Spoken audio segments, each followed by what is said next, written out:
You actually made Usoro no a co-host. I'll make. The good thing is that there is no. Don't make me go. Did I eat bang the focus on? Madam Usoro, you have the power now. Exactly. You have the power to admit people and I can see. Unmute them. Media. Hey, you go.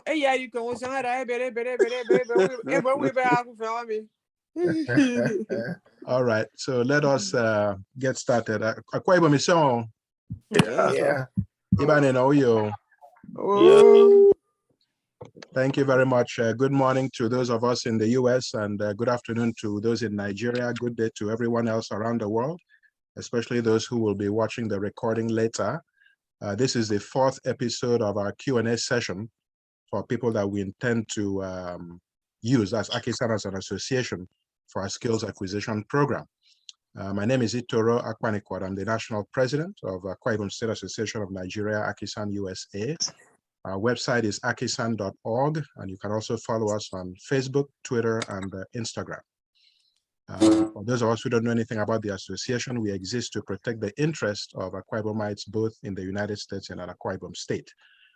As it relates to why we're on today, in general, we've done a lot of medical missions. We've offered scholarships to students.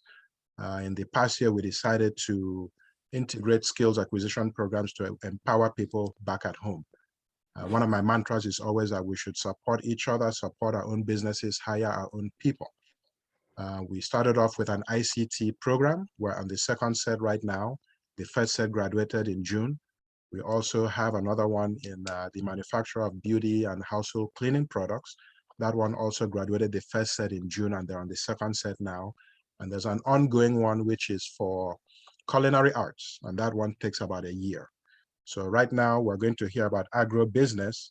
We're hoping to also add something in solar panel installation, and eventually something in the trade craft. So whether it's welding, plumbing, electrical work, something along those lines. So we hope that based on what we're going to hear today, that it's something that AKISAN can enter into a partnership with. And a key thing to mention is that zero AKISAN funds are used for these projects. We rely on private donors who donate to the association, but then they get to sponsor whoever they want to sponsor. So like in the case of ICT, someone said, okay, I want to sponsor 5 people, but they must be all women. That's fine because it's your money. It's not through the association where we have to set up committees, accept applications, and then make decisions based on what we get. When we do it this way, you get one, a tax benefit because everything you donate is tax deductible. And then also you get to enjoy the group discounts, because if you try to go to these institutions directly, more often than not, you're going to pay more. But if you come through AKISAN, you get to pay less because of you're coming in through the name of AKISAN. So before we start, I would like to introduce who we have here today with us from Nigeria. His name is Mr. Nduese Ebong. And by the way, if you want to watch the other Q&A sessions, they're all uploaded to our website, akisan.org, under the Media and Video Galleries tab. If you want to go to YouTube directly, search for Q&A sessions, AKISAN USA, and you'll see everything that we've done so far. So, Mr. Nduese Ebong is currently the Business Development Manager of Jacaja Integrated Farms Limited. He has a Bachelor of Science degree from, specializing in Global Business Management from the Regent's Business School, Regent's College, London. He also has an MBA specializing in International Business Management from Manhattan Institute of Management, New York. Over the years, he's held several roles, from CEO of Netho Energy Solutions, Managing Partner, Main Trust Trading Solutions, Business Development Manager of Oxtrade Management Solutions, and in addition to being the Business Development Manager for Jacaja Integrated Farms, he's also the Business Development Manager and Financial Manager of Capital Luxury Global Resources Limited. So, Mr. Nduese Ebong, welcome to the show. Thank you. All right, so before we start, this is how it's going to go.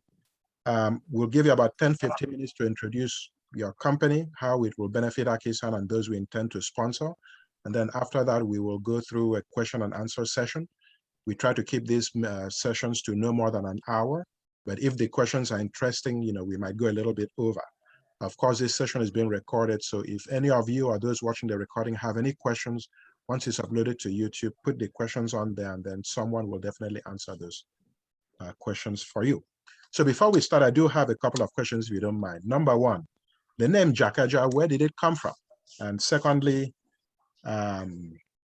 I find it interesting that, you've done a lot of stuff in the business space. So what made you change to agriculture?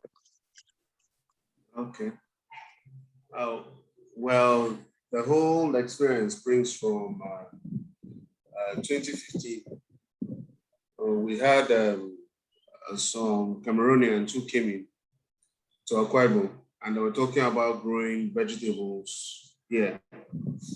Then we were common to vegetables being brought in from other regions. And as my own interest being economics and business, I kept asking, why do we have to bring in all the food we consume from other areas? We basically export our money, our wealth, just for the momentary pleasures of food. What happens when we finish eating and they keep the money outside the state? So we started experimenting with small modular farms and different concepts, and gradually we found what worked and expanded those. Then my dad, who's the president and the CEO of Jacaja Farms, decided to go into it full time. So we started with smaller livestock and key vegetables, which were, we started with snails, goats, that's West African goats, and then rabbits, and then we expanded into tomatoes, onions, and many other vegetables. So he named the farm after my daughter and my niece. Basically, the first two letters of all their names: Jasmine, Carissa, and Janelle. So now it makes sense. Personally, the interest in agri is that it's our most basic consumption. Unfortunately, in Nigeria right now, over 80% of what we consume is brought in from outside. Things like even butter. We don't produce butter locally. We use margarine. So real butter, we import it. We look at milk, for instance. All the milk we consume, we import it because there are no milking farms in Nigeria. So the most basic of things, if we keep importing them to consume, especially regionally, now we're even importing most basic vegetables, which is about 30% of our diet. At the end of the day, all we'll be left with is unemployment and massive wage gap. That makes sense. Okay, yeah, thanks for that explanation. So yeah, go ahead with your presentation. Thank you. Okay, so I'll be taking you through our accelerator program at the Jacaja Integrated Farms Accelerator Program. Quickly, we'll be looking at the company profile, what crops and what methods we intend to engage, the whole training and the engagement after the training, the mentorship and the costs breakdown of the whole program. Okay. To introduce again, back to your question, why we went into this in the first place. Regionally, in Akwa Ibom and at large, the south region of the country, we have over 28 million people. That's over 28 million mouths that consume well over 30 billion worth of food every year, or worth of vegetables that's over 30 billion meals every year at the rate of about 3 meals a day. Now, it's not sustainable for us to keep getting all the food, all what we consume from outside our region, outside our state and outside our region at large. Why I use the region is that what we suffer is what Cross River suffers, is what River State suffers, is what Bayelsa suffers, and most of the other states around us. Because most of these foods coming from the north or from outside the country entirely.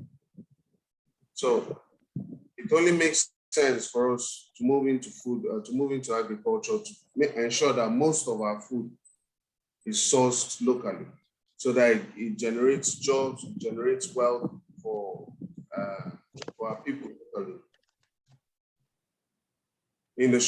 Currently, we basically buy everything from external markets into our regional markets, leaving regional producers with little or no markets, meaning we export our money in the short term and in the immediate term. In the short term, we want to move that to building regional markets which are supplied by regional producers, so that we generate wages for the regional buyers and wealth for the regional buyers and keep that cycle going locally. In the long term, we hope to expand that beyond the region. We hope to send out our food, we hope to send out our vegetables, our meats to other regions of the country, thus bolstering the jobs and wealth in Kwaiban and the South at large. Now, for our farms, we were officially established in 2017. Ever since being established, we've grown since then. We've grown in operations. Like I mentioned, we've grown in livestock to include livestock operations, vegetable operations, and even services, and beyond just the farming. Currently, we are ITF certified, NSITF certified. That's an industrial training for national social insurance training, trust fund, and PENCO for all our staff, all our workers currently. And we also have BPP certification from the federal government. In terms of our operations, we cultivate livestock, cultivate native goods, that's for those of you who remember the taste battle. We do fishes. We recently harvested a tilapia stock. We do pigs, poultry, and even exotic birds. We have guinea fowls, peacocks, pigeons, and a whole range of other exotic birds. Even at some point, we have white doves, but the monkeys ate most of them, so they couldn't survive. For crops, we tried out 21 different fast-growing vegetables and decided to settle with about 5. We've cultivated vegetables down to radish, down to beetroot, and a whole lot more. Even when we couldn't find markets for them, the idea was to ensure that, or to find out if we will grow here to start with. After that, we centered on those ones that could grow locally and expanded on those. We've also worked on fruits. Currently, we've been nursing some key fruit trees to see if we can grow them to commercial scales. In terms of services, we do planning, farm setup, training, farm development. And we also provide tools and handle procurement services, including sales. We currently have 3 market points available, 2 in Akwa Ibom and one in River State, which is key considering that the biggest issue with agriculture is sales. If you produce it and you can't sell it, then the loss is start from day one. If you cultivate birds and they're supposed to grow for 12 weeks, for example, at the end of the 12 weeks, you can't sell, that's a big problem because you have to feed them and you can't recoup that feeding from the market. In terms of our team, we primarily work with people who we've trained, who we've either trained or have grown with us. So we have a stock of crop specialists. We have people who train with us but grow out to cultivate just one line of crops, especially in the fields of tomatoes, cucumber, watermelon. We're trying to build out, which is primarily the whole purpose of this program, to build out for pepper, because we see a key market, a key opportunity in the pepper market. So far, to date, we've cultivated over 120 hectares of land. That's in land alone. In terms of bags, we've done we cultivated way over 10,000 bags. And then we produced over 2,600 goats, rabbits, and pigs for different markets over the last 4 years. Our primary vision is to help build a society where our most basic needs is the driver for the sustenance of that society. So food being the most basic of all human consumption. I say I'm on video. From outside the region. Most of what we consume in terms of food, preferably, should be from within our own communities. That way, we create more jobs locally, more wealth locally for our people. Recording in progress. Our mission is to create a platform that can help us establish this vision sustainably, and that can help people sustainably produce that food locally.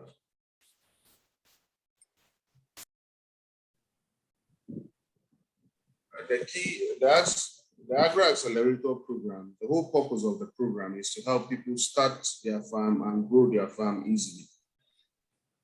The key purpose of that is agriculture is one of the easiest markets or easiest industries to enter. There are little or no barriers for entry. Even nature does it on its own. But if we can help them sustain, if we can help them build a market out for it, then it creates the perfect platform to get more of our youths, more of our people engaged sustainably. We aim to develop about 1,500 vertical bag farms. I'll explain further on what those are shortly. 1,500 vertical bag farms cultivate over 60,000 stands of hot pepper, and then train and actively engage over 150 trainees from the program. Now, I know some of you may not be conversant with what bag farms are, but I'll explain further shortly. We'll be cultivating 3 key types of pepper. These are Vanilla pepper, Moruga scorpion, and Carolina Reaper. These are some of the hottest peppers we've tried and we've been able to grow successfully on our farms using a variety of farming methods, including direct to soil and high beds and even vertical bag farms. We picked these primarily because of their flavor, their tastes, and the odor they give. Here in this side of the country and back home, smell makes a very key component of the food itself.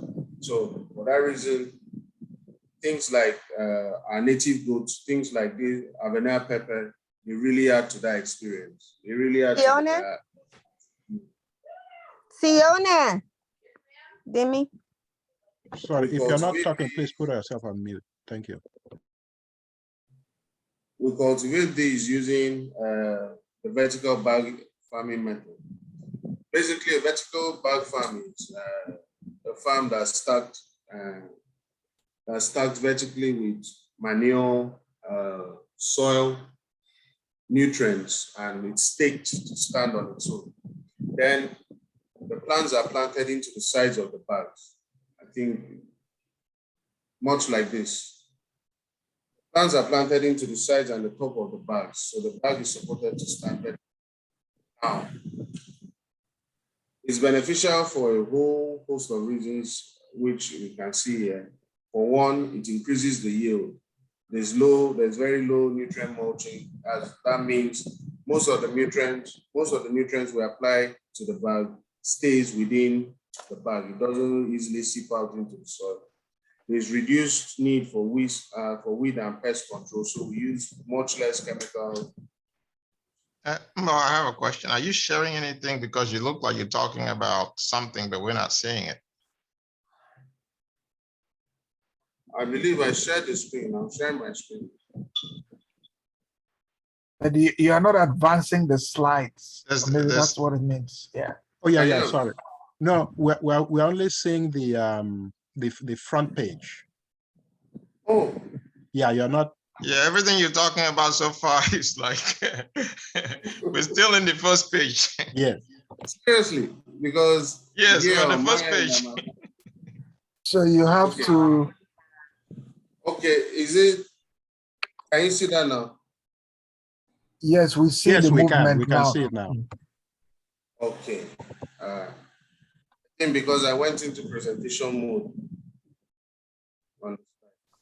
Yeah, it seems you have two screens, and so if you're presenting on the other screen instead, that's why. No, I clicked on presentation mode down here, so that must have caused the issue. Okay, we see your mouse now, so you can.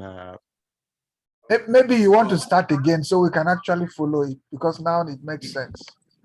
Yes. So, to introduce again, Yes. the whole reason why we went into agriculture to start with was regionally we have a massive market, but most of that market depends on other regions for food, for most of our food. Most of our grain is grown in the north. Most of our vegetables is grown from the middle belt or outside the country. So when we considered how much we consume as a people, that's about 30 billion meals yearly from 28 million people. We considered the value of that in terms of vegetable. It didn't make any sense for us to leave that, to keep sending money out to other farmers and other regions just to feed that consumption. Currently, we buy from regional markets who buy from external markets, leaving our regional producers without so much as a steady market for their own goods. So if we can develop regional producers, we can keep more of that money within our economy.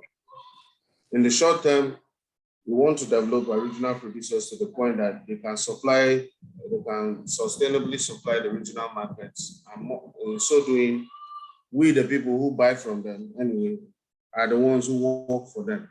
So we generate wages from them. And also that funds the purchase. That keeps that whole cycle going within our region, within our state. In the long term, we want to be able to send out our products to external markets so that we can generate revenues from external markets for our local markets and also sustain local jobs and wealth creation within our state and within the region at large. As a company, Jacaja, we were founded in 2017. Like I mentioned earlier, we have certifications both at the federal and state level. And even further, we ensure that our staff, we provide industrial training fund support for our staff, and we also provide PENCOM coverage for all our staff members. We're also BPP certified, meaning where we've been certified by the government by the federal government to be able to handle training at the government level. Our operations currently cover 3 key fields: livestock production, crop production, and services. In terms of livestock, we cultivate giant African snails, native goats, as you can hear one screaming in the background. Fishes, we cultivate catfish and tilapia. We cultivate pigs, rabbits, poultry, and some exotic birds. For our crop production, we started out testing about 21 fast-growing vegetables, but decided to center on just a handful of about 6.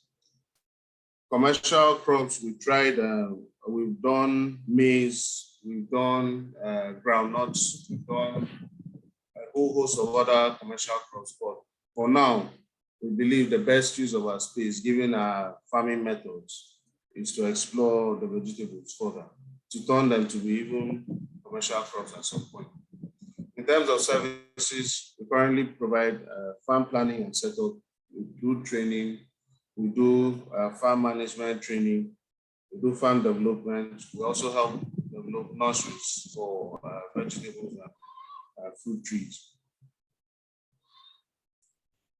Our team currently consists primarily of crop specialists who most of which are trainees.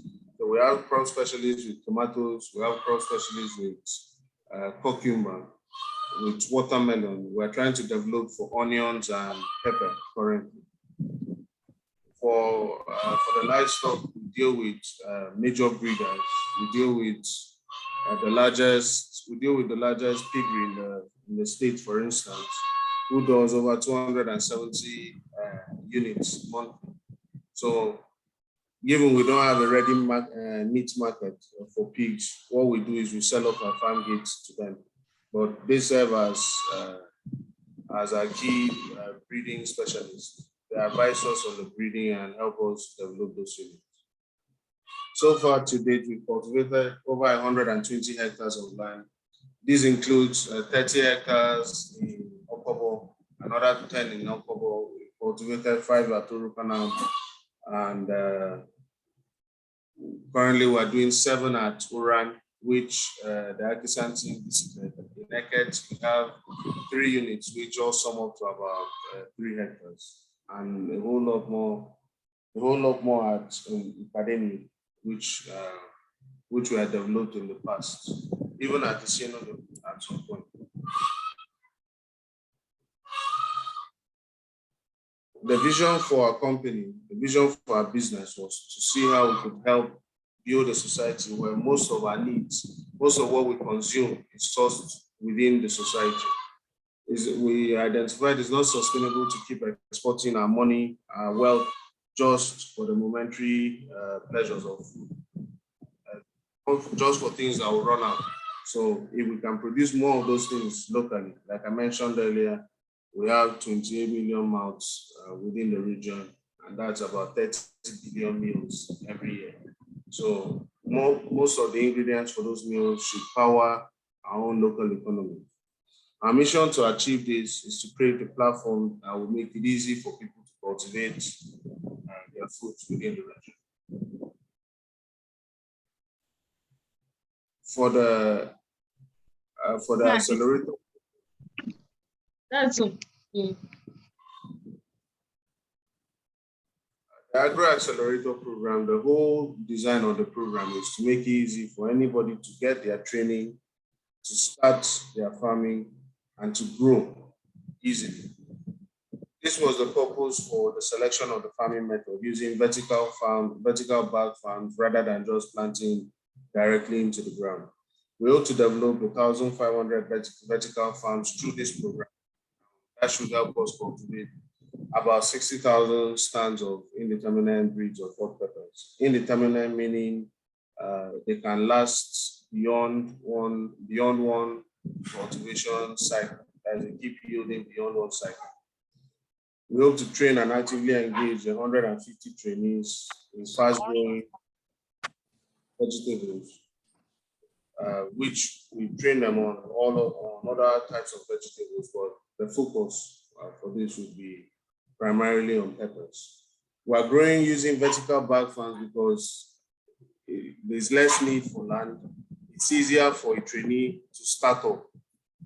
It's easier for a trainee to pick up and start without the need for acquiring a lot of land, without the need for cultivating or prepping the land to start with. All they do is we prepare those bag farms, and they can plant the peppers and the crops the size of the bags vertically upward. So one bag ends up cultivating what you would have cultivated on a full 12-meter bed. In terms of the cropping, the crops and method, we are focusing on Avena, Maruga, Scorpion, and Carolina Reaper. The reason for these are their odor, their flavor, and their taste. We tried a host of hot peppers in the past, but these 3 had the most positive market responses. We tried ghost peppers, but some people weren't too keen on the flavor. These were more pronounced, so decided to focus on these and gain considerable market dominance on these fields, on these products. We intend to use vertical bag farming for these peppers. The reason being, farming vertically, there's increased yield. We have little or no nutrient mulching. During the dry season, we can retrieve most of the water we use in watering the bags. We can retrieve that along with the nutrients in seed and feed it back into the bags. meaning we spend less on nutrients and we spend less on watering and a whole lot more. But compared to cultivating them on the soil, what you find is that most of or some of the nutrients you use either leaches off to the furrows, which empowers the weeds, and you have to spend a whole lot more on nutrients for those farms, on providing the NPK and growth nutrients for the crops. This method of farming also ensures we spend less on weed control, we spend pest control, and then there is no recurrent cost of preparing the land because each bag can last for over 2 years. Once filled up, once raised. We have, using this method allows us execute cross cropping. Basically what that means is we give about 1.5 meters between each bags. Within those 1.5 meters, we can cultivate other crops, other secondary crops, which include carrots, it includes groundnut, like I mentioned earlier, and a whole host of other smaller crops. It allows us even try other crops because they are more or less raised bed. We've used those spaces in the past to try broccoli and cauliflower. The cauliflower performed far better than the broccoli. We tried carrots. Our first cycle of that, we got carrots that were all crossed to like lady fingers, but we learned and we developed higher beds and with less obstruction to ensure that we got uniform and consistent carrots. So using this method, it makes it easier for any trainee to start on their own, even if they don't want to use our facilities after, our accelerator facilities, which has water, it has security, we procure all the nutrients. All they have to do is manage the crops. They have to check the crops for attacks, spray them in the case of any attacks. They have to ensure that they're aired. They have to ensure that they are picked in timely fashion for the market. So even if they leave us and execute this method of farming, it makes it easy for them to start their own farming activities. Also, we'll be executing this in batches. That is every week, execute a new batch every week. This would ensure that we have a reliable source of supply for our business consumers. Most of our products we sell to either Market Square, we sell to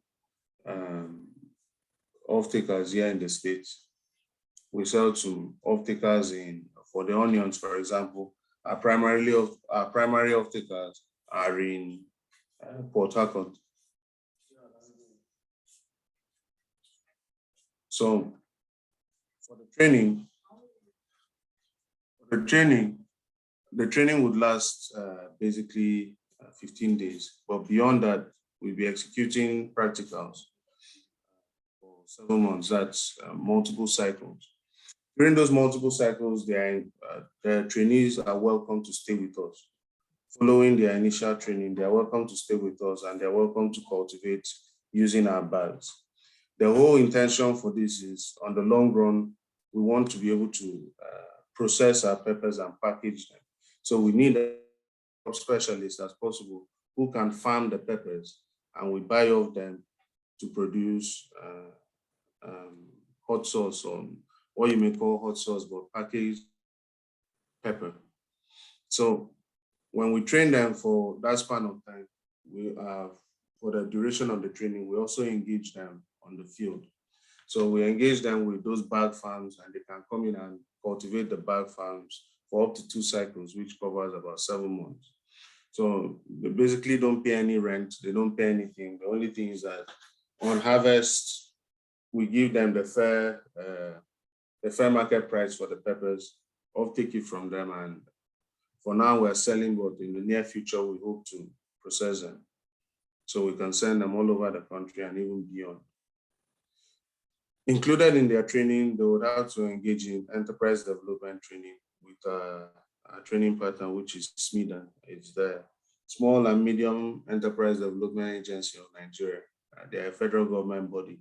So they provide enterprise development training so that anybody who trains with us can go ahead and start up a business and can go ahead to access funding from federal government to further their business. So they get the certification from that, which is recognized by all federal government funding agencies, including NERSAL, CBN, BOI, BOA, and the rest. So this basically sets them up without the added cost of going to get that training on their own.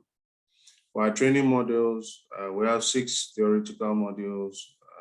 We have 2 enterprise development modules, which last about 8 days, and then 11 practical modules.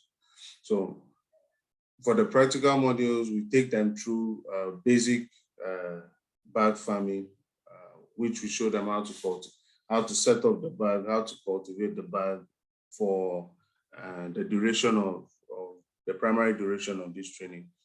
After that, as it extends, as they enter the accelerator program, we take them through the whole business side of it, through how you plan your crops, the day-to-day activities, managing the workers, getting workers for transplanting.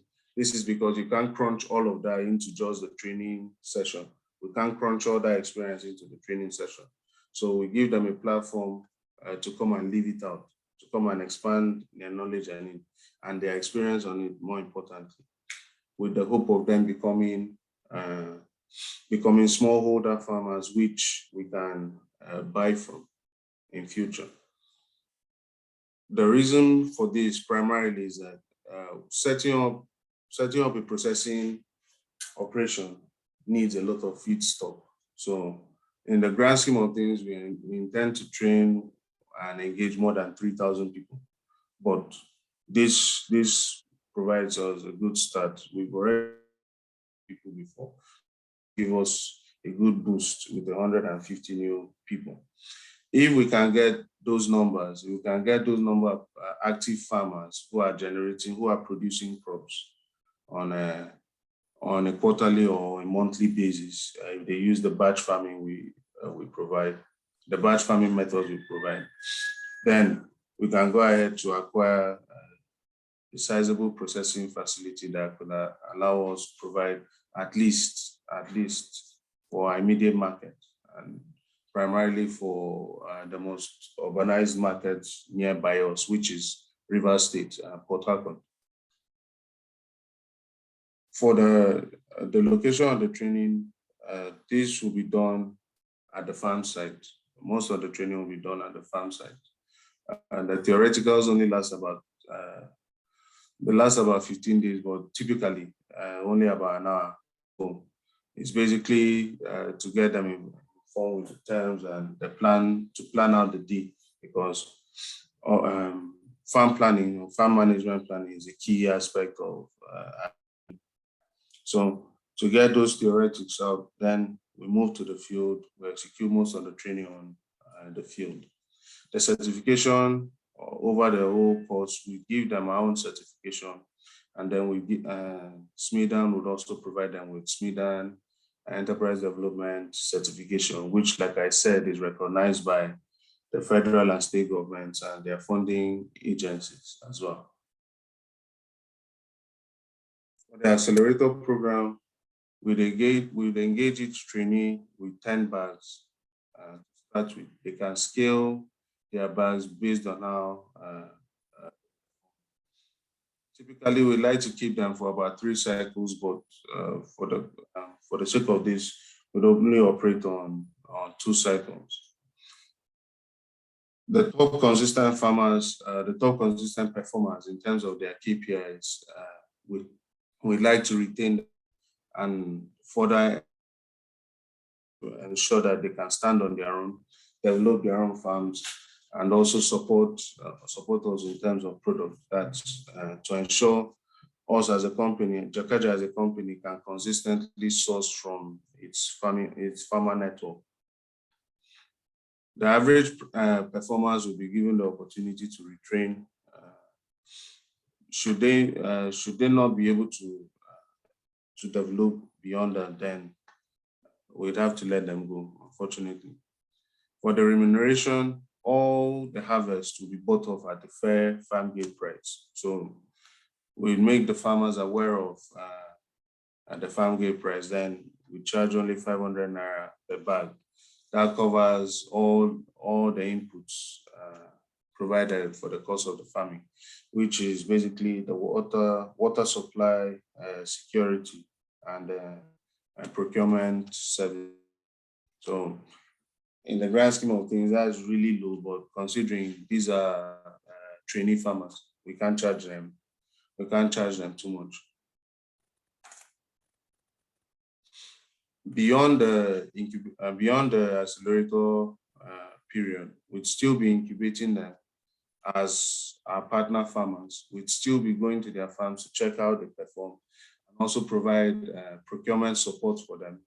We'll provide sales support for them, post-handling, post-harvest support to ensure that they don't get disenfranchised like we once did when we started farming. Like I mentioned, farming is more or less natural. Nature does it on its own.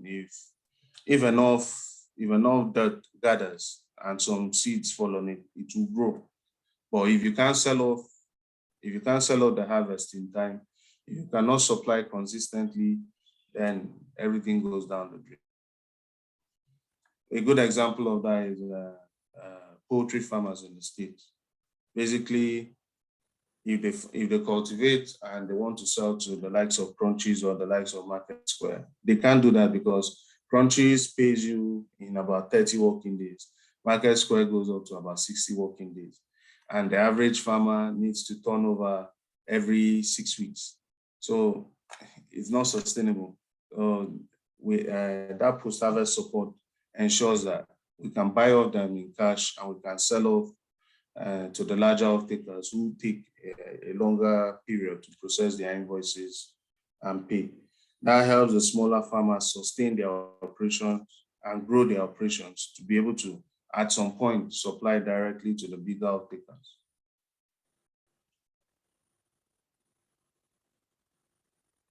For the cost of the training, cost of the training comes down to about $180 per person. That's roughly $18 per bag. Person 10 bags for the cost of the training. So we'd help you cultivate those 10 bags. We nurture you throughout the whole cultivation process and would help you move from that 10 bags, grow even more, establish even more bag farms for yourself. So these costs primarily cover the inputs for the bags, which is about 6,000 naira. I'm sorry, I can't really say how much it is in dollars now because it's been a roller coaster year back home in terms of the exchange rates. But relatively, our input costs have been stable. The cost of the bags have been relatively stable and the cost of the inputs, fertilizers, given we source a good portion of that from our own livestock farms, we source a good portion of that from our fisheries. So it helps keep a good control on those costs. In terms of the trainer costs, those are about 30,000 per head. The highest cost is the Smidan training cost, which is the standard price of 10,000 naira, which is what they charge even on their own private service, independent service. So to show further on what we've done,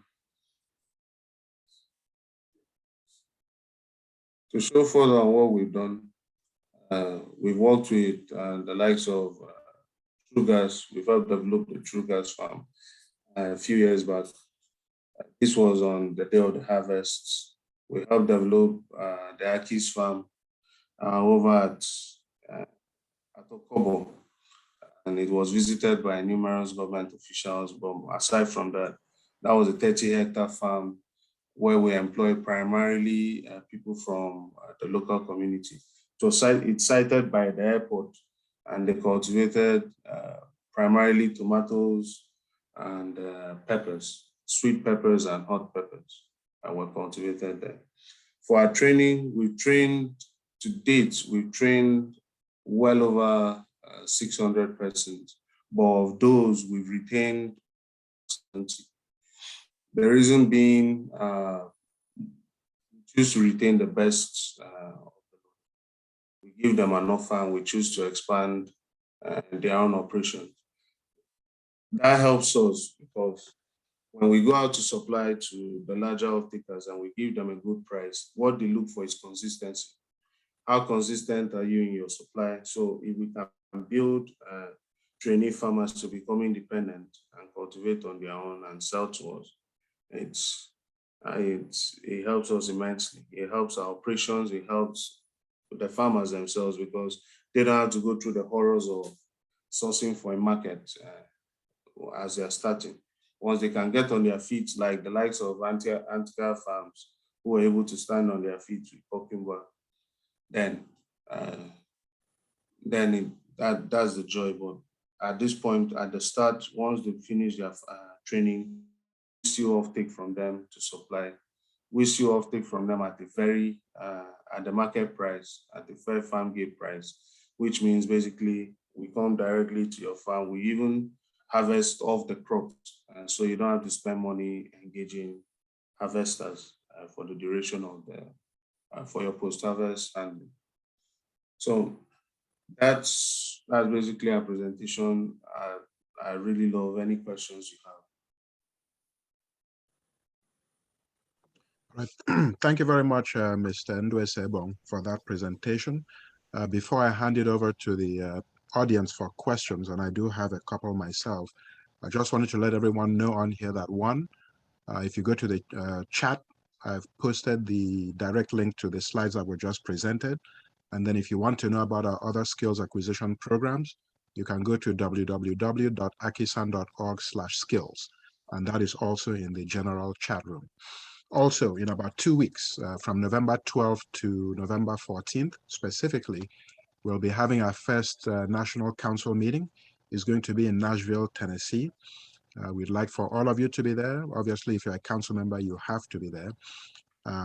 Again, November 12th to 14th, visit our website, akisan.org, click on the News and Events tab, and you'll see all the information about the council meeting, how to get your hotel rooms, how to, the airport to go to, all that. So again, akisan.org for all that nice information. All right, if you have any questions, please utilize the hand-raising function in Zoom. I do have a couple myself, but I'll let the general public go first. So are there any questions for Mr. Ebong? I have a question or a comment. Yes, please. I'm just kind of curious. My brother Nduese, I know you were speaking a lot of English grammar there. I didn't hear any. So I wanted to just see, how does farming in Akwa Ibom, or maybe Nigeria in general, compared to farming outside of the country? Have you seen how they do farming here in the States compared to what we're doing at home? Yeah. Do I collect all the questions or do I answer each? Answer as they come, just one at a time. Yes. Okay. We spent hours watching videos of how they cultivate vegetables outside the country and comparing it to what we do here. To explain it, I'll use tomatoes. In US and in most developed countries, to cultivate tomatoes, they have nurseries that plug directly into transplanters. You have a transplanter that can transplant 9 hectares in a day. Then even in the land prep, they use tractors and all sorts of tools. Mm-hmm. In Nigeria or in Akwa Ibom, from my experience, transplanting is hell, for one. You can't transplant during the daytime because if you transplant young crops during the daytime, the heat could kill all the seedlings. So most of that transplanting is done late in the evening and sometimes even into the late night. Then in terms of transplanting directly into land, it's a painstaking experience. The farmer bent over for a whole hectare and putting one seed into the ground continuously. But with our farming method, there's no need for land preparation. All the soil is put into the bags. There's no need for bending, for being crouched over a long distance bed. You can sit on a stool and plug all of them into the sides of the bag. And then there's there's no need for weeding. So we had issues with weeding in the past, given we're in we receive a lot of rain in our region. So whatever nutrients you put on the crops eventually mulches out into the ground, and then you have weeds, elephant grass, which was bad enough naturally, but now it's on steroids, it's on nutrients, it's on NPKs, well beyond what you can imagine. But with our bag farming method, you don't have that, because all the nutrients are dropped in precision where the bags, where the crops need it, rather than being sprayed everywhere.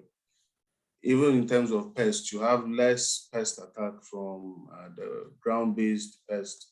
Most of what you have is white flies and a few other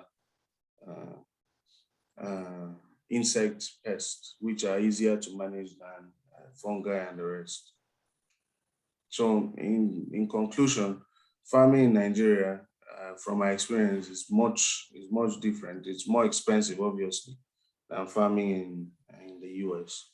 But I think it gives us an opportunity to come up with, to innovate and come up with different methods of doing it. At the end of the day, given we don't really have much land here, using the bag farms, you can cultivate 5 times the amount of crops you could cultivate in the soil. So it gives us access to way more land than we're currently, that's currently available to us. All right, thank you. So we have 4 hands raised in this order. Next question. Yes, Gloria Tung will go, then Ubang Odofia, Professor Ita, and then Diana Afia. So Glory, you are next. You're on mute.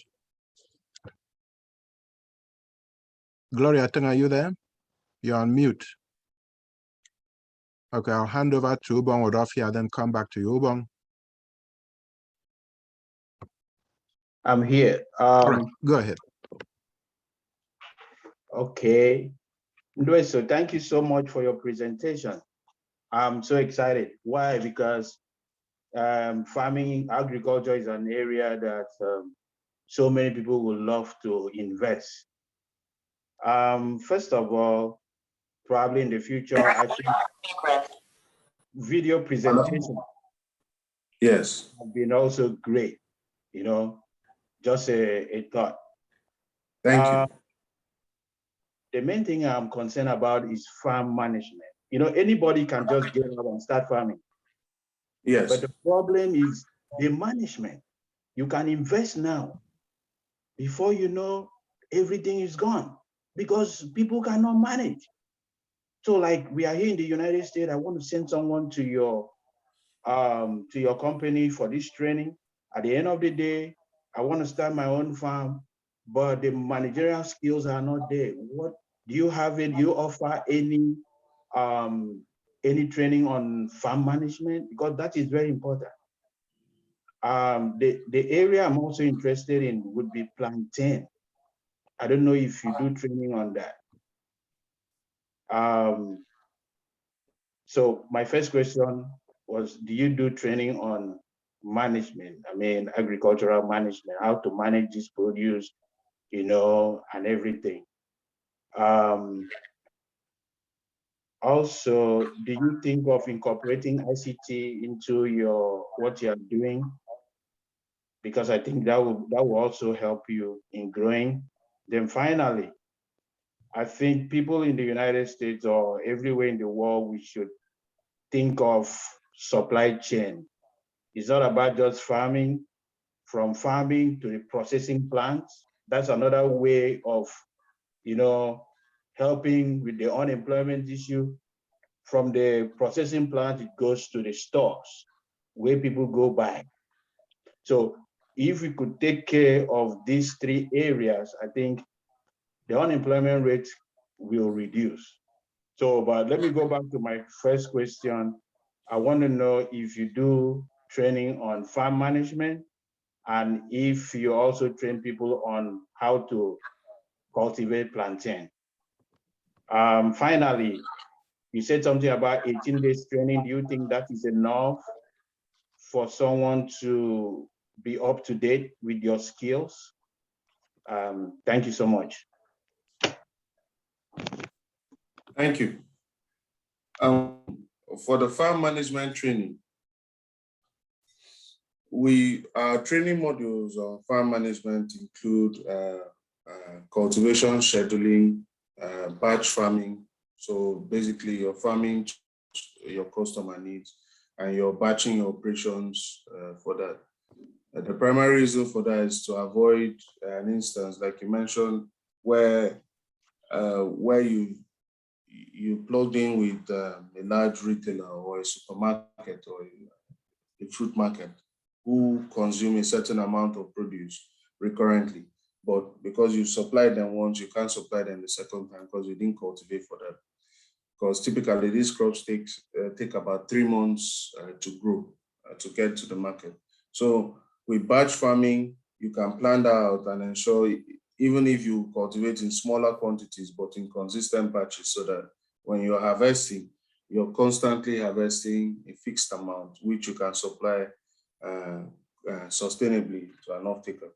So included in that farm management module, you have bookkeeping and financial management, where we also help them books of the farm to ensure you don't get overrun by expenses, and at the end of the day, because you see money at the end of the cultivation, you believe all is good and well, to help you get your reins on the expenses of the farm. Beyond that, we also offer modules for managing the workers on the farm. Now, typically when you hear workers on the farm, you have two types. You have your contractors, and then you have the day-to-day workers on the farm. The contractors are both specialists and farm hands. Farm hands, typically we source them from the local community. They work with us on the transplanting days. They work with us on land prep to remove old plants. That's more or less it. We used to use them a lot back when we were handling a lot of direct field cultivation. We use them for weeding. They work with us for weeding. For grand scheme of things, that's not sustainable because unlike in the north, here wages down in the south, wages are much higher. In the north, the same work we pay someone about 30,000 for a year, someone will do it for 5,000 in the north, and they thank you, they come cap in hand for it. On your second question for plantain cultivation, we've done plantain and banana in the past, but like I mentioned, we refocused to vegetables because they are shorter term, and then the demand for them is much more recurrent than the demand for crops like for commercial crops like plantain. That being said, we can still train on it. We've done research into it to understand beyond just the fruits, beyond just what's harvested of the plantain, what's the value of the tree, how does it grow, how do you maintain it growing in an organized manner? Because if you know plantain, if you leave it wild before competing for the same amount of food, yield eventually will fall from that bunch. So pruning it is key. So to understand that further, I think we'd have to experiment more of it. But for now, we did it on a private level, a small plantation for plantain and bananas as well. Okay, thank you. Thank you. I'm interested in the plantain. Thank you. Right, thank you, sir. So Glory, you're having issues still. If you don't mind, post your question in the chat room and then I will read it out for everyone to hear. Professor Ita goes next, then Diana, then Asian. So Professor Ita.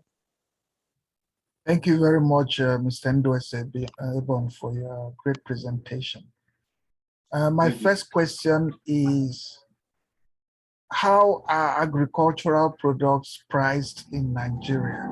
Because it's one thing to produce the tomatoes, it's another thing to control the market. I remember a situation where traders used to come from Aba to buy up things in Akwa Ibom, take it to Aba, and then Akwa Ibom people will go to Aba to buy the same things. So is there a mechanism for pricing where the market can actually be located in Akwa Ibom and done in such a way that it's beneficial both to the farmers and the consumers? My second question is storage.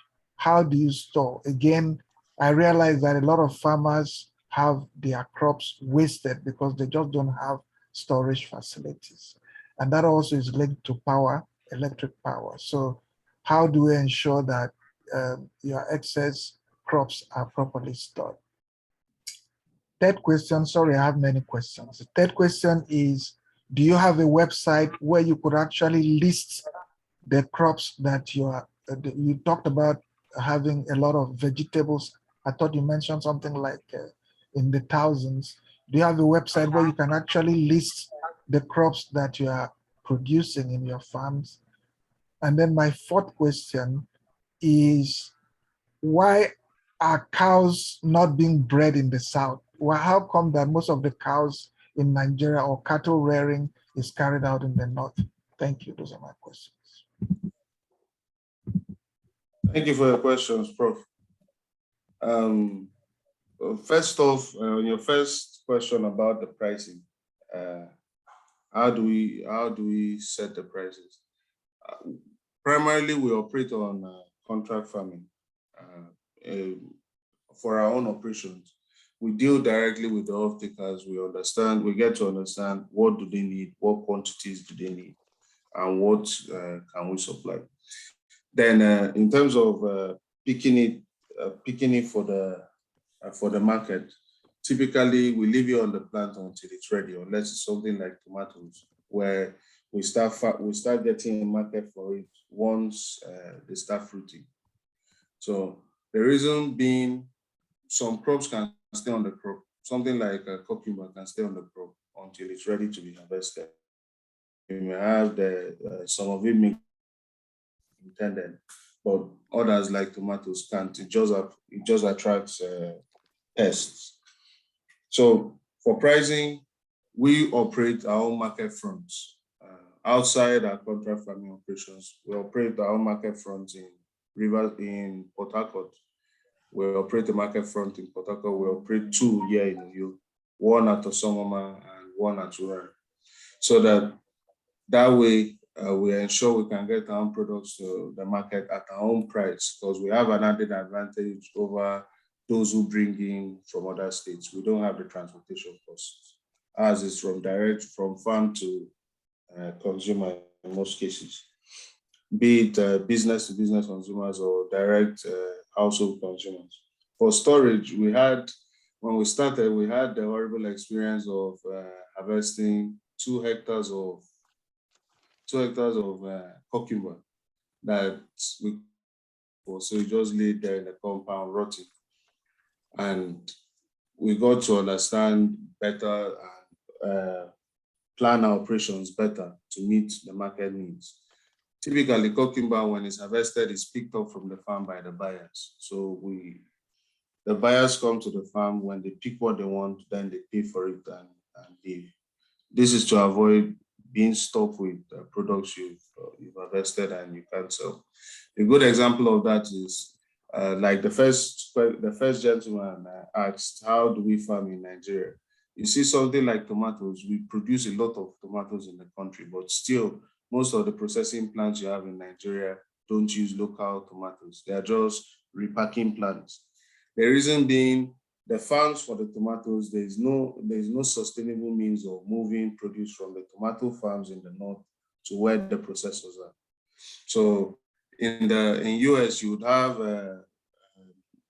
have small communities where real small farming communities with a rail line running through them, and whatever they produce goes on to the rail. It moves down to the industrial areas. Here is not that's not the case. Here, what you have is they'll cultivate the whole pyramid of tomatoes or onions. About 60% of it will rot. What they can sell off, another 30% will rot. By the time it gets to us here in the south, you can only sell off the top 2 batches of produce. The remaining batches that are already being crushed and rotting, they sell them off as budget. So they sell them off at the lower rates and transfer the losses on that to hike the prices on the top ones, the ones that still look marketable, that still have the aesthetics about them. So for storage, the best practice we found is farm on a contract basis, or farm at least to the demand of the people of the market. It's better you undershoot the market, and you may have to source from other farms to complement, than you overshoot the market and you're left with produce that you spend money to grow and you can't sell. For the third question, so far we've been putting out what we do on our social media, but we didn't make plans for a full-blown website. I think that should be out before the end of the year. And why no cows? Well, when we set up our goat farm, the vision for the goat farm was at some point we should be milking the goats.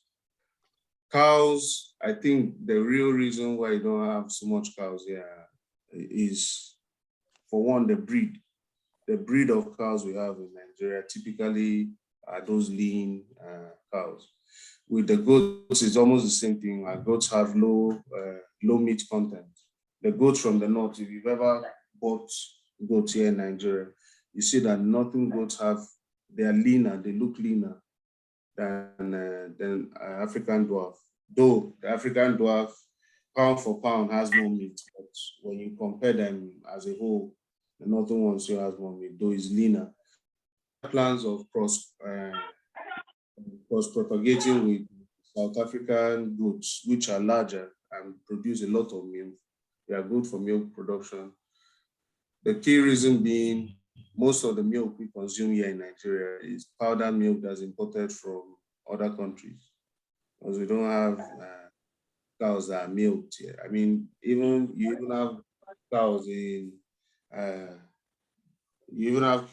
cows in the Middle East that supply us here, that they used to supply us here. So on the grand scheme of things, it doesn't make no sense. It's troubling, but we hope to be part of the solution. Thank you. Real quick before Madam Diana Afia asks her question, Osoranwa wants to know, do you also cultivate yams? For now, no. Okay, thank you. All right, Diana Afia, go ahead. Thank you. Good morning, everyone, and maybe afternoon in Nigeria. Mr. Nduese Ebong, thank you for your presentation. You were very detailed, and I listened, and I hope I didn't miss anything, because what you're doing is very interesting to me. Because I often, you're welcome. I often wonder why we do not in Akwa Ibom practice this mass planting and cultivation of what we eat. But going back, I have a few questions, so bear with me. You said the initial training takes 15 days, and then they work with you and you show them how to do it. Is it possible that after the 15 days, they can go back to where they live, and then you or your persons can go over there to investigate and continue with the training? My concern there is how they can, if they don't have, where do they live and eat? So that would be my concern. After 15 days, you said they continue to train in your location. So why can't they go back and do it at their own land or what have you? My second area is the fair price. When you said after training, they plant and you buy off of them at a fair price, what is that fair price?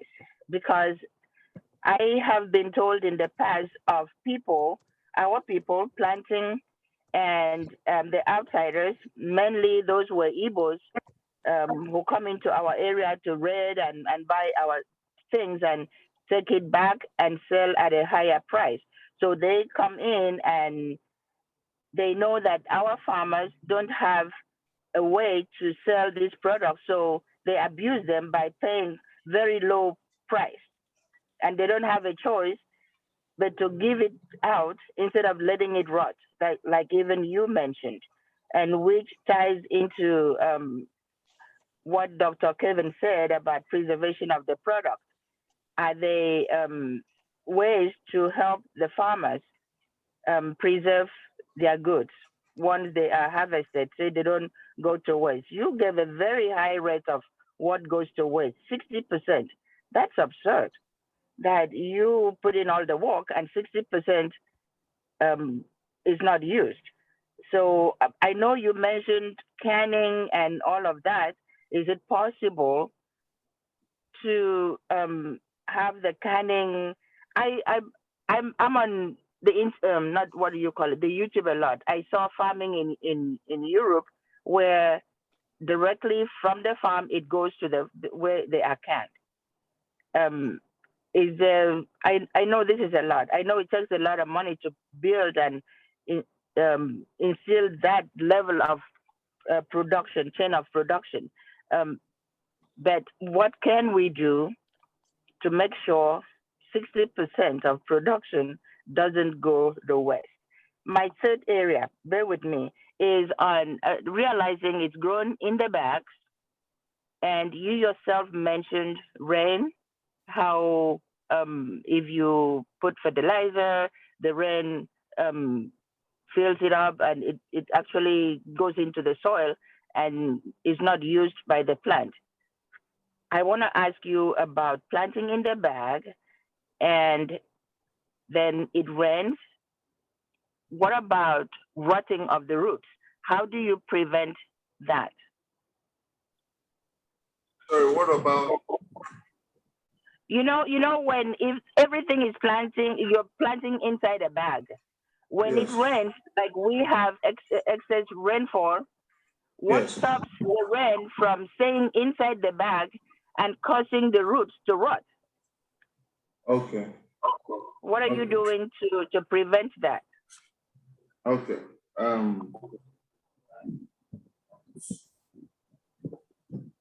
Okay. So the first question, post training. When they train with us, the primary thing we do is to ensure that they understand the foundation model, the basis of the farming, why they are using the bag farming and how to set up the bag farms. That's the primary purpose of that period, because there's no crop you can raise in 15 days or 16 days. There's no crop you can raise that quickly. Cucumber, I think that's the fastest, and even that takes a month. So we train them and we show them actual examples of where it's being done for that period. But under that period, they set up their farms, they set up their bags. They set up their bags, they transplant those bags, they understand the purpose of the nursery and the major farm operations. After the training, we run them as an accelerator.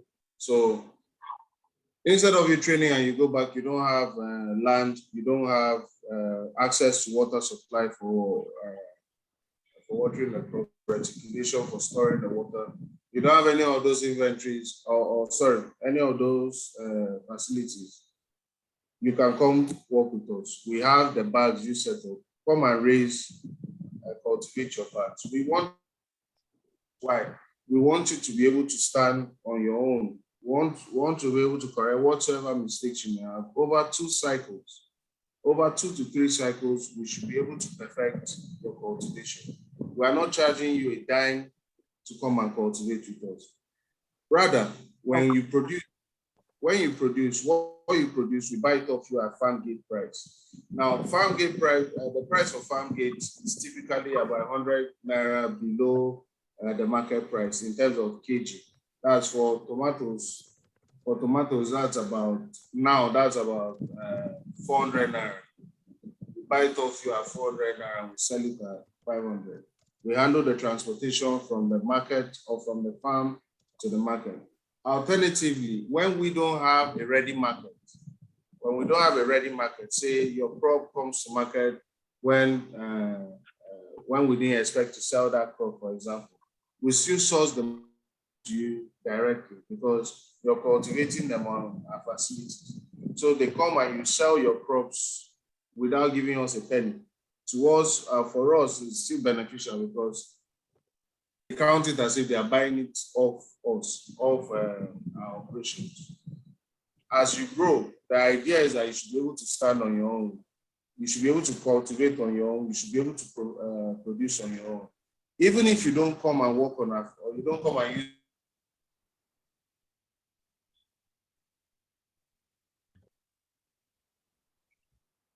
Did we lose him? Yeah, I think it's frozen. Let's give him some time. Maybe I can. There's also a question from Gloria Ten. Yes, maybe when he comes back, he can answer. Yeah, she will go after Diana's questions are answered, and then Asian. Okay. No, she actually typed it, the question. Yeah, I see it. Okay. I see it. I think it's. Give me a second. Let me try and call him. Give me 1 second.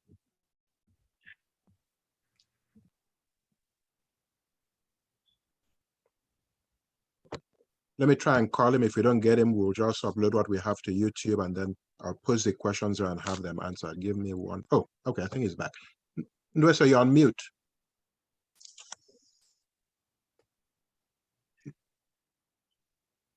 Nduese, you're on mute. Mute.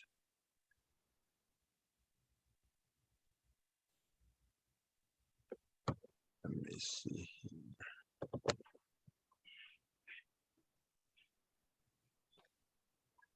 Hold on. Can you hear me now? Yes. Yeah, we can hear you. Sorry. Go ahead. The network faltered again. So, as I was saying, our dream is for you to be able to cultivate on your own, even without us, so that we can build the feedstock we need. You mentioned processing. For you to process tomatoes, the smallest plant we could find back when we worked with AKIS, the smallest tomato processing plant we could find needed about 7 hectares worth of tomatoes every day. Every day, 7 hectares worth of tomatoes. So when you look at it, that means just for a month, you need to cultivate 210 hectares. Then multiply that by how many months it takes. That's 4 months just to feed a small plant. Even with that, you now have to build that infrastructure to get the produce direct to the farm with minimal handling, so that you don't have any issues with crops rotting in transit. For our own, we use the weaved bags initially. So we changed into the plastic crates, the plastic baskets or the plastic crates. It made it easier to stack without compromising the crops that are stacked on top of each other, because they have the crates gave some weight protection. So it made it possible for our own crops to travel across state lines without the issue I told you of before, one pressing on the other. For the fair price, I think I've explained the fair price. Our prices are transparent. The customer, farmers are open to sell it to any other person they want to sell it to. But we offer them, to ensure that they sell it to us, we offer them the best price, the base price at the market. I know very well what you mentioned, where we are being cheated on pricing. It happens a lot. It happens with fish here in Akwa Ibom. It happens with palm oil. We have even the head of the Farmers Association in Nigeria or in Akwa Ibom, head of Farmers Association is an Igbo guy. And typically what they do is when the farmers come from sea in the morning, that's when the price is high. But these guys come late in the evening with freezer trucks and buy them off for a fraction of the price because the farmers, the fishers, don't have anywhere to store them. So they move them off and we still end up going to go and buy them from them because they can preserve it. They understand the whole trade element of it. Here in the States, we believe when we produce, we sell it. We don't sell it today. Those costs, we add it and sell it tomorrow at a higher price, which is not just the way the trade works. A good example is if you look at Mobile. Mobile don't buy their foods from us locally. I think we were one of the first suppliers for their vegetables that was from a local source. We supply their primary off-taker who feeds their rigs. That's because we could withstand the 60 days payment gap, the 60 days invoice treatment. Most other small farmers can't do that. If you have birds or if you have a crop that should get to market in a month or two, say cucumber, for example, but it takes 60 days for you to get money. That's 2 cycles down the drain. So I think beyond just the fair price is the practice. We need to provide enough financial support so that our own farmers, our local farmers, can support our pickers. It's not that they don't have what it takes, but they can't withstand the payment period in most cases. Okay, thank you very much. Gloria Teng was not able to ask directly, but she did post her question in the chat room. It's all right, I got it now. Okay, go ahead. I changed from my phone. Okay, wonderful. Go ahead with your question. Yes. Nduese Ebong, dear Monsieur. Monsieur Emma. Yes. So you may be feeling bokuya said, thank you for the presentation,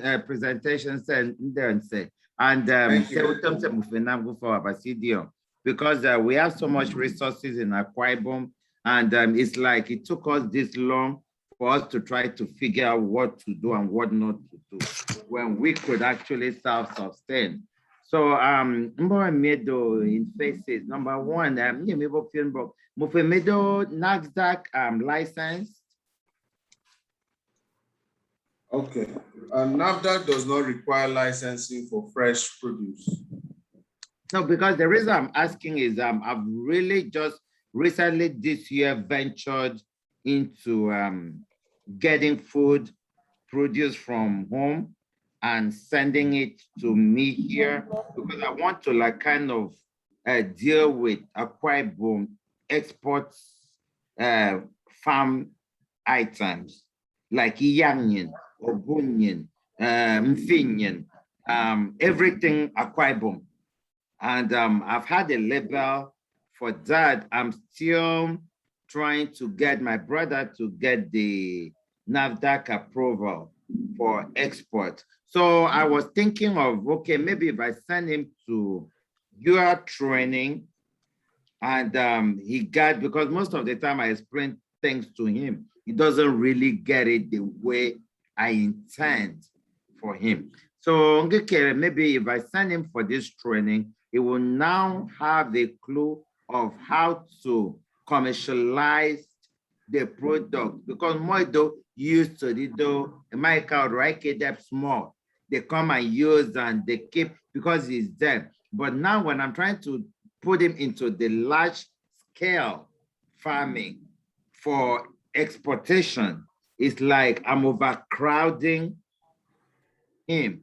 So you can give me bomb. Okay, if you guys have that, if I send him and the training, is there any way and to apply for the NAFDAC licensing or approval or whatsoever Ecotoke Nigeria? And my number two, so for a round of everything together. Number two, what about the fish? The farm raise. How do you guys farm? Go for like kind of natural habitats. Okay. Okay, for the NAFDAC, that's the reason why we give them the SMIDAN training, because SMIDAN has a desk in NAFDAC itself. So the whole aim of that is to be able to push SMIDAN trainees as fast as possible through, they have a desk in CSC for corporate affairs. They have a desk in NAFDAC, and they have a desk in the Exim Bank as well.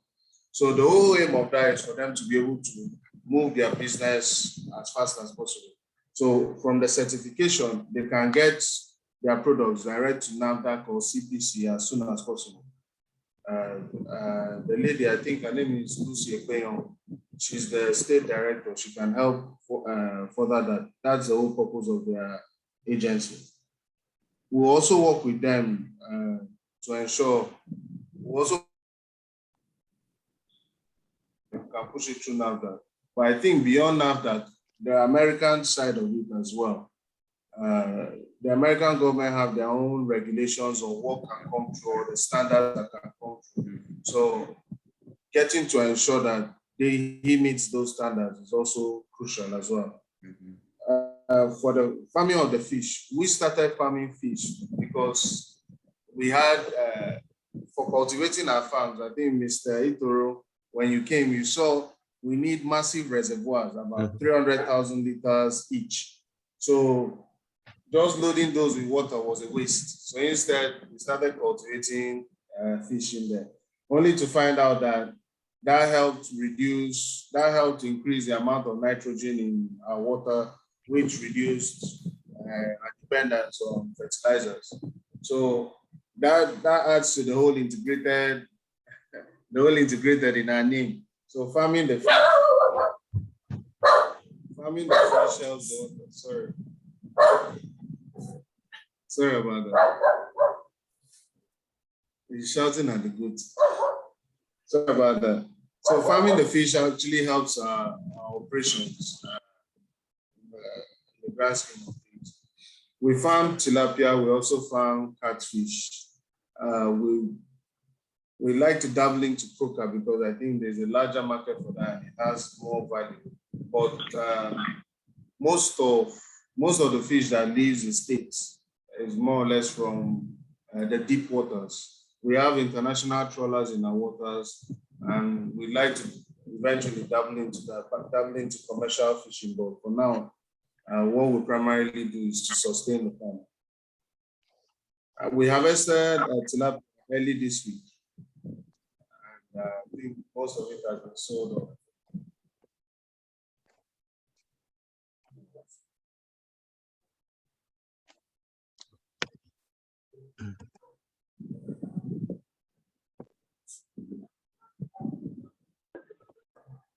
No. So any other questions? Yes, there's one more question from Asian Ekbudum, then I have a few questions of my own. So Asian, go ahead. Yes, can you hear me? Yes. Yes. Okay. Yeah, Mr. Nduese, thank you for your presentation. It's very good to see people, trying to find sustainable ways that we can help our fellow brethren and basically in growing.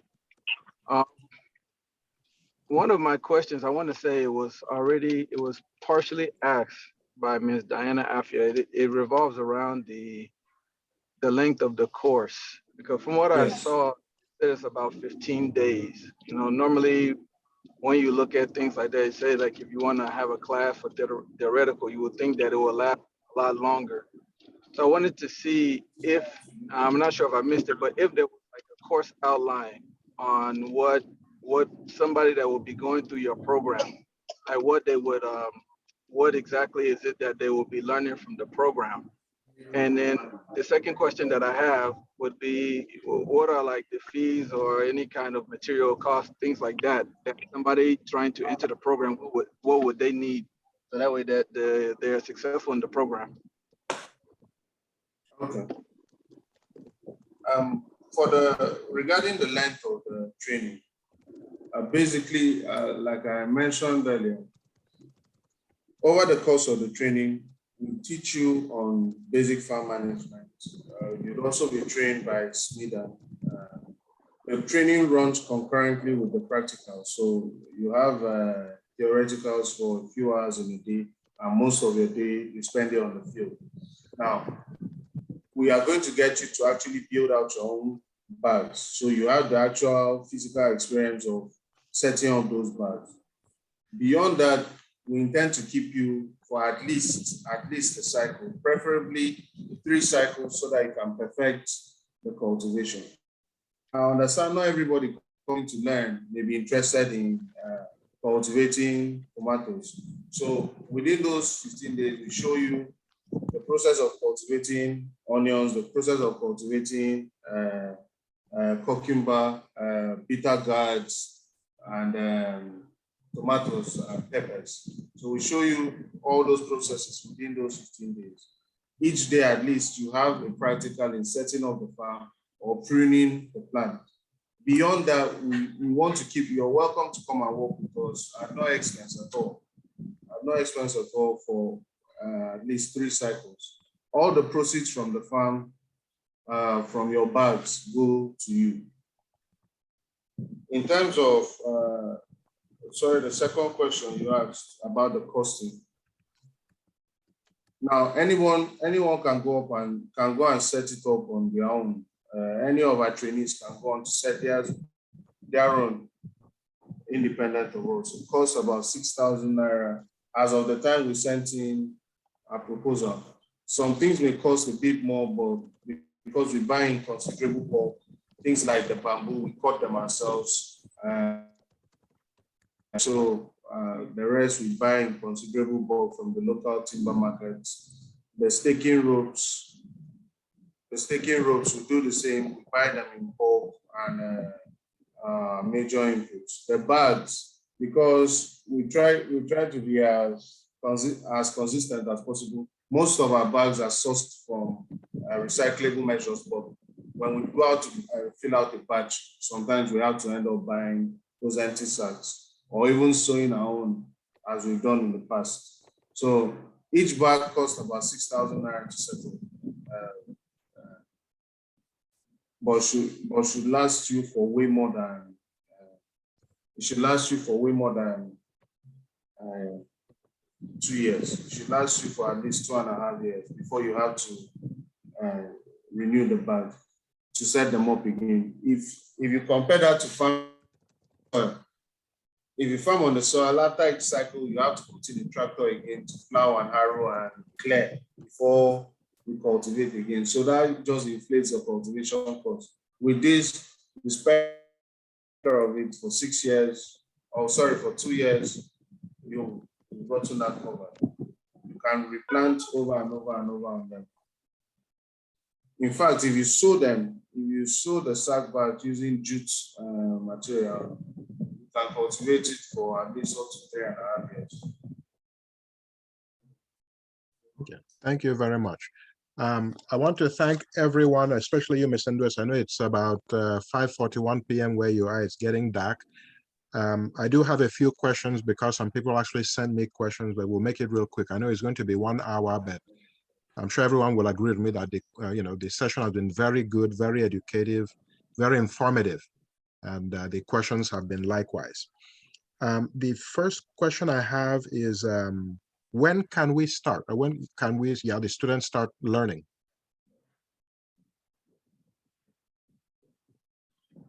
Okay. Okay, let me ask them all together. So the first question was, when would the students start the training? 2, where is the farm where they'll be training located? 3, you mentioned that it's for per person 90,000, that's for 10 bags. So what if for cost reasons, maybe the person wanted fewer number of bags? Is that possible? And then, let me see. You mentioned cycles. How long is one cycle? And then finally, Diana Fia wanted to know if everything you're doing is organic.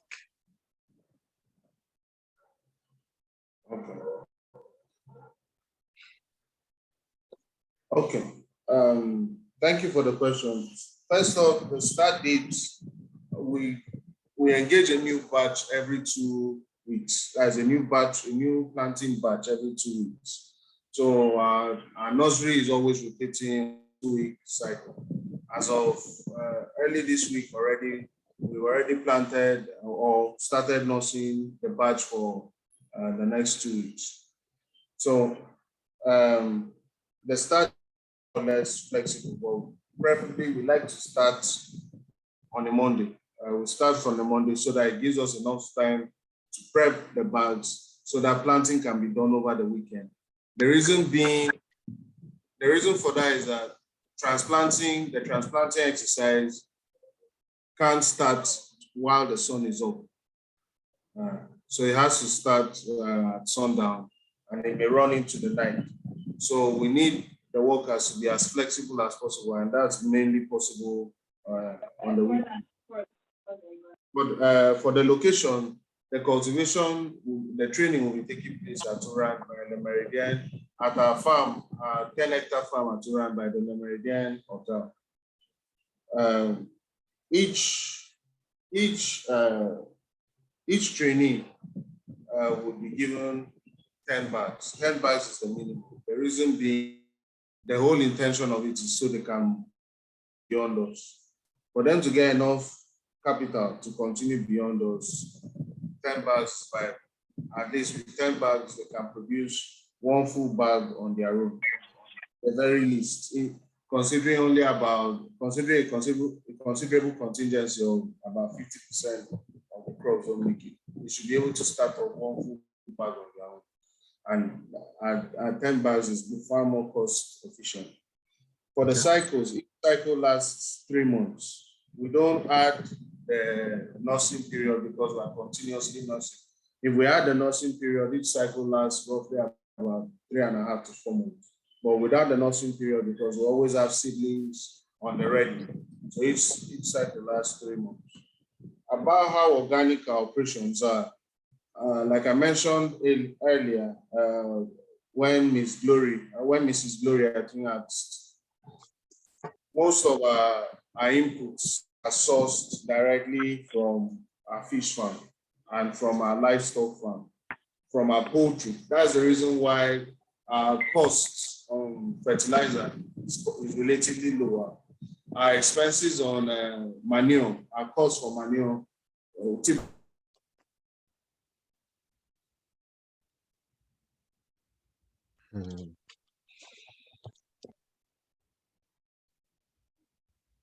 Okay.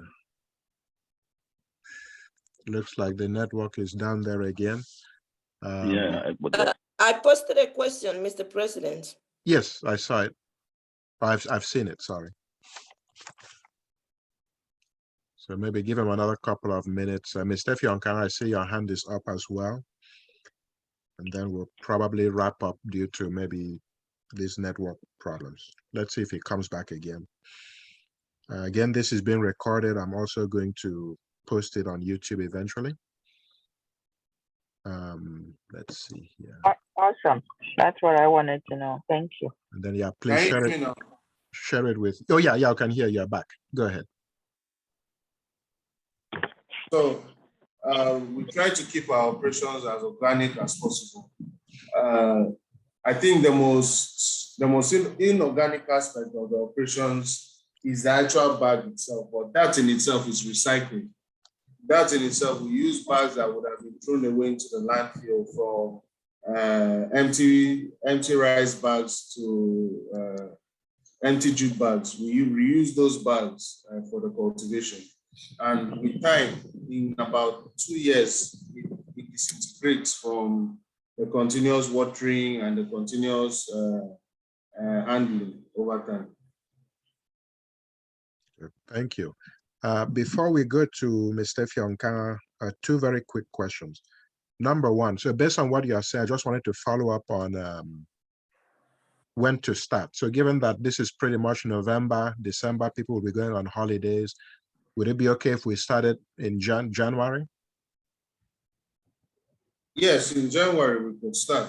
By January, typically this period would have been beneficial because you have price hikes. coming soon. Okay. You'll be spending more on a whole lot of inputs within a short period of time, because once we move towards the planting season, the cost of inputs go up. Yes. So the best time for us, because we have access to water, we have our own water reticulation system. So the best time for us to start is in the dry season, when no one else is planting, when we are not remotely close to any of the planting period, planting seasons.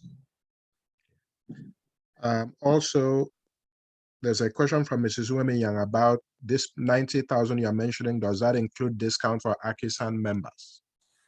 Because that's the whole point. Yes. Yes, it does include discount for AKISAN members.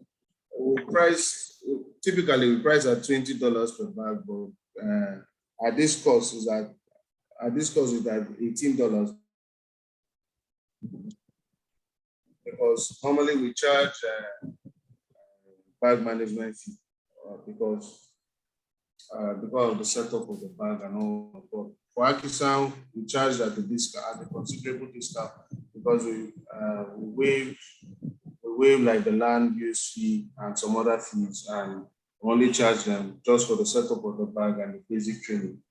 Most of what they do goes with them, remains more or less their assets. Most of what we set up, considering there's a prospect of retraining new consequent batches. In consequent batches, there won't be any cost for setting up the bag, apart from primarily inputs. But for the actual bag setup, we won't have those costs. Those costs will go down considerably. Thank you. And last but not least, Mr. Fionka, please go ahead. Okay, thank you. Can you hear me? Yes, sir. Yes, sir. Okay. Good morning, sir. Okay, thank you very much. Mr. President, you already asked the question that I wanted to ask. I wanted to know, when is it going to start? And I just want to thank you. This is a very valid information that we can utilize to help our people at home instead of sending money to them every month. So thank you very much. I'll get more information to get in touch with Rod and Grace so that we can know where to start from there. Thank you very much. No problem. So yes, thank you. So as I said in the beginning, this video will be put on YouTube. I'll put Mr. Nduese's phone number on there. It's actually on the website. If you go to akisan.org/skills, all his information, his phone number, Facebook, everything is on there as we speak. I uploaded that before we started, but it'll be on the YouTube page as well. Feel free to call him directly, send your people to go and visit the farm. Don't just rely on what I'm saying or what he's saying. That's what we've done with the other training programs. We encourage that highly, because this is your own money. You will determine, how you are going to spend it. And I want to thank when you have a quick question, please, when you're done, before you wrap up, break. Okay, go ahead and ask. That's fine. Ask now. Line, but it's not addressed. Go ahead, please. Yeah, I was just because I'm from the presentation. Thank you so much, Mr. Nduese. Thank you, the presentation, it said the trainees stays with him. You accommodate them. You provide a place of accommodation for them during the 15 days. Did I hear that right? Hello? Madam, yes, ma'am. For the period of the training, for those who don't have accommodation, we can provide them with access to accommodation. We don't actually compel them to stay with us or provide them with a facility per se, but we provide them access to accommodation or sources of accommodation within proximity of the farm, considering that quite early in the morning, and very little of what we do is during the daytime, apart from the nursing and the crop maintenance. Okay, my question there is this. After the 15 days, if they choose to stay with you and hang around and work with you, do they still live with you? Do you still provide their accommodation for them? No. After the 15 days, if they choose to continue with us, if they choose to come and stay on the farm and farm with our own facility, what we give them is access to the facility, access to the entire farm, access to the water supply, security, and we also take their access to our tools as well. Tools like spray cans and knapsack sprayers and the rest. Even the water guns, we handle the irrigation and every other thing for them. Now, given that we are training them on the farm, we're training them on managing and operating their own farms. Those are activities that they need to be present for every single day. That's what I mean is that, like in our own case, our key sections of the farm, since the watering is done by rain gun, you don't need one person to go to each bag individually per se. So more or less, if you can check in with the farm or check in with the crops once or 3 times or 4 times a week, then it's good. No, I think you don't. I think my question is misunderstood, because with other programs that IT have, I have sponsored. A lot of the people we would have sent to for the training, because they don't have accommodation. We cannot send people from far other local governments. Since you said you accommodate them for 15 days, after the 15 days, if one chooses to still continue farming with you to learn more, do you provide them with that accommodation until when they're done? So I think she's asking about, do they live on the farm for the 15 No, they days don't and beyond? necessarily. They live within proximity of the farm. What we can provide them with Provided is access. by who? Provided by who? Beyond the training is not provided by us. Okay, that's what I want. Because we provide that cost to inflate our costs considerably. Okay. So you're saying for the 15 days, you provide accommodation, after that they're on their own? Yes. Okay. Okay. I think, until that answers your question? Yes. Okay, very good. Okay, Yamba. So because especially on his side, it's about 6 p.m., almost 6 p.m. there. It's getting dark. Hopefully we don't have any more connection problems, but I do want to thank everybody for being on this call, especially those on the West Coast. It was 8 in the morning when you first came on. Thank you, Ms. Nduese Ebong, for this wonderful presentation. I've uploaded it to our website. I'll be talking to you after this to see how we can get started. And then I'll be setting up the link for people to donate to the program. And then, of course, as usual, you put the name of the person you want to sponsor. We'll look at starting in January, because as you know, we have a council meeting coming up next month in 2 weeks. Christmas time, many of us start traveling home. We have Christmas on our minds. So I think January is probably the best time, just like we did with the ICT and culinary arts and the household cleaning products. So thanks everyone for joining again. We will be having another one on solar panel installation probably sometime next month. And then we'll probably add one more before we, call it a wrap, and then just focus on these areas where we are right now. So thank you very much. And we look forward to you sponsoring someone in the program. Thank you. Thank you. Amen. I'm go for what you do. Amen. Thank you, IT bro. Thank you. Yes, Hero. Yes,